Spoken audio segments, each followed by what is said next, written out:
momen yang sangat luar biasa sekali ketika Tuhan Yesus Kristus datang ke dunia ini sebagai penggenap dari hukum Taurat. Di dalam hukum Taurat, ketika ada orang yang melanggar, berbuat dosa, contoh berbuat zina, ya udah, orang itu akan mendapatkan penghukuman, kematian, kengerian. Bagaimana orang bisa luput? Tetapi ketika Tuhan Yesus Kristus datang ke dunia ini sebagai penggenap dari Taurat itu, ada kesempatan orang untuk bertobat di dalam Tuhan Yesus Kristus.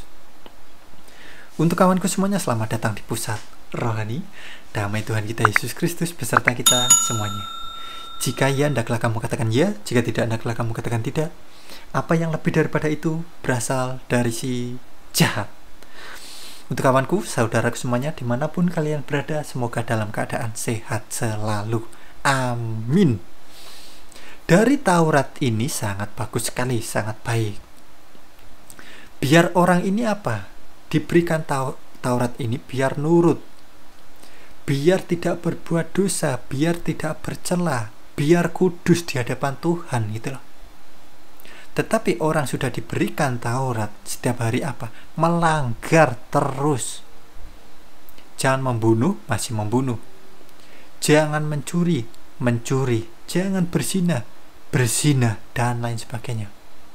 Bagaimana orang manusia ini bisa luput dari kengerian, kebinasaan dari maut itu?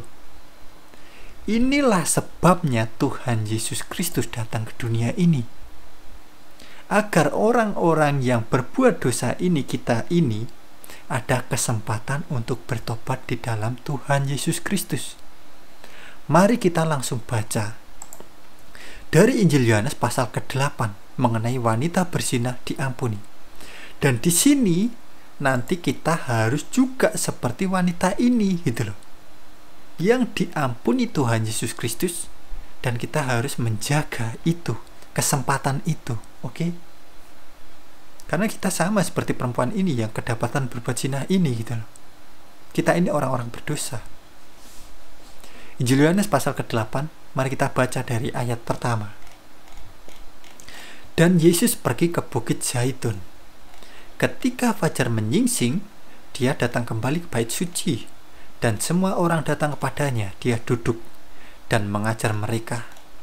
Para ahli Taurat dan orang Farisi membawa kepadanya seorang wanita yang kedapatan sedang berbuat zina. Setelah menyuruhnya berdiri di tengah, mereka berkata kepadanya, "Guru, wanita ini tertangkap sedang berzina. Di dalam hukum Taurat Musa memerintahkan kami untuk merajam wanita seperti ini. Bagaimana menurut pendapatmu?" Jadi ada orang yang kedapatan berbuat zina, kemudian dibawa ke tengah-tengah banyak orang ini. Kemudian orang-orang ini mencobai Tuhan Yesus Kristus. Di dalam hukum Taurat Musa, ketika ada orang yang berdosa, contoh berbuat zina ini, harus dilempari batu, dihukum mati. Nah, Tuhan Yesus Kristus dicobai, tetapi apa? Mereka mengatakan hal itu untuk mencobai dia, untuk mencobai Tuhan Yesus, supaya dapat menyalahkannya. Tetapi Yesus membungkuk dan menulis di tanah dengan jarinya, seolah tidak peduli.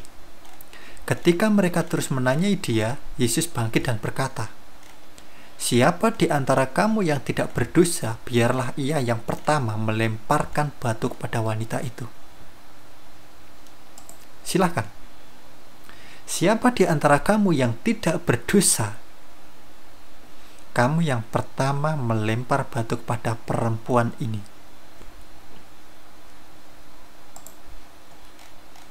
Lalu dia membungkuk dan menulis lagi di tanah. Setelah mendengarnya, tertempelaklah mereka oleh hati nuraninya. Lalu satu persatu mereka pergi, mulai dari yang paling tua sampai yang terakhir, sehingga Yesus tinggal sendirian dengan wanita yang berdiri di tengah itu. Ketika semua telah pergi, Yesus berkata, "Hai wanita, di manakah orang-orang yang mendakwamu itu? tidak adakah yang menghukum engkau? Kemudian orang-orang itu pergi. Karena orang-orang ini pasti masih memiliki hati nurani. Gitu loh. Kalau kamu nggak berbuat dosa, kamu tidak berdosa, silahkan lempari wanita ini. Pasti apa? Mana orang yang tidak berbuat dosa? Nah, ini sangat luar biasa sekali. Hanya Tuhan Yesus Kristus yang tidak berdosa, tetapi apa? Malah mengampuni perempuan ini, gitu loh.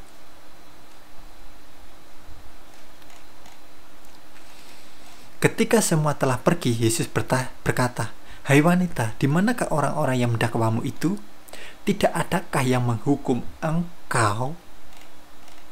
Ia menjawab, "Tak seorang pun, Tuhan." Maka Yesus berkata kepadanya, "Aku pun tidak menghukummu.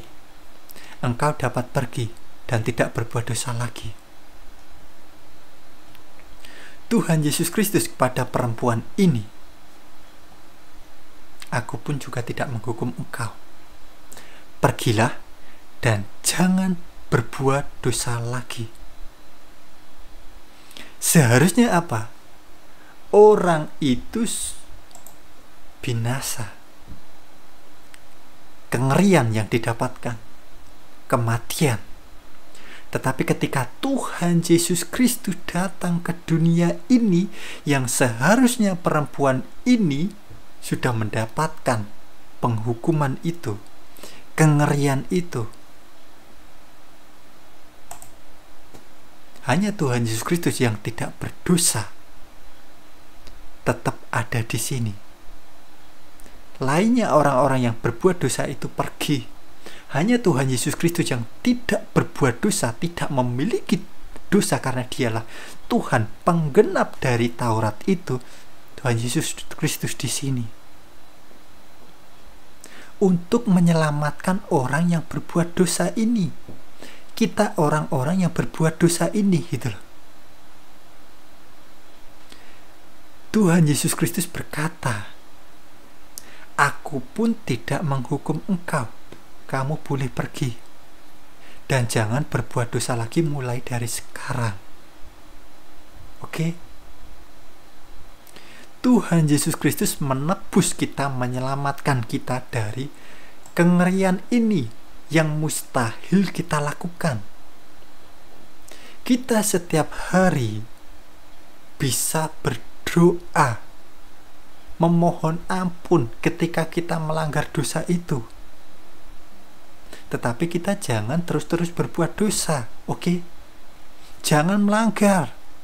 Kita sudah diampuni, kita sudah ditebus. "Aku pun tidak menghukummu.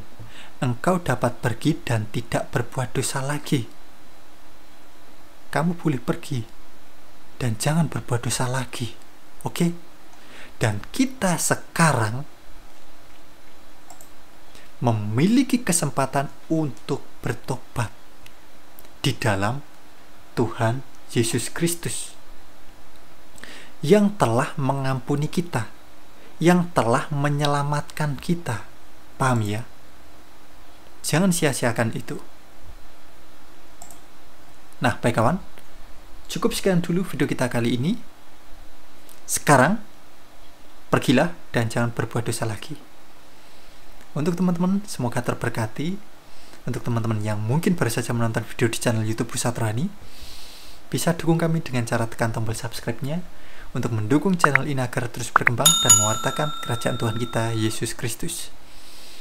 Nah, baik kawan, terima kasih sudah menonton video di channel YouTube Pusat Rohani. Damai Tuhan kita Yesus Kristus beserta kita semuanya. Terpujilah Tuhan kita Yesus Kristus. Amin.